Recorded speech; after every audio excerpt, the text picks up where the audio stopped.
He dug up a pile of cash in his backyard. Next to the cash lay a strange corpse. He held his breath against the stench of death and grabbed a stack of bills. Upon returning home and checking, he discovered they were all genuine. He felt pity for the deceased, who had so much money but no chance to spend it. So Jack decided to help the dead man spend the money. He went back to the backyard, pushed aside the wooden boards and soil, and took all the money home. There was a total of $3 million.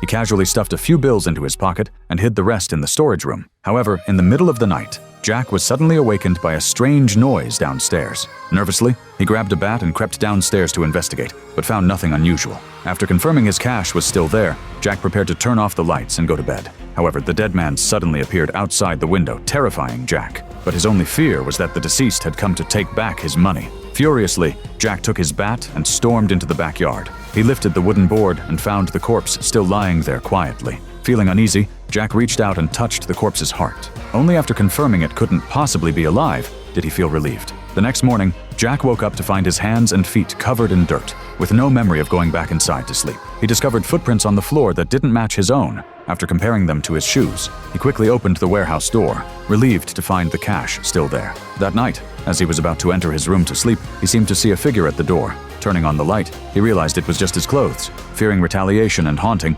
Jack immediately took out the cash from the warehouse and put it back exactly as he found it. Now he wanted to know who this dead man was and why he appeared in his yard. Searching the body, he found a wallet and a set of car keys, but no items that could prove the deceased's identity. Taking the keys, Jack went to the basement door, which had always been locked since he moved in, finding it strange. To his surprise, the dead man's key actually opened the door. Slowly, he entered the basement, only to find many corpses wrapped in bags. Terrified, Jack fled, ready to call the police. But realizing the cash would be exposed, he ultimately gave up. That night, the alarm at the front door suddenly sounded. Jack hurriedly checked the surveillance, only to find the dead man at the door, repeatedly slamming into it. This is a somewhat comedic horror movie called Digging to Death.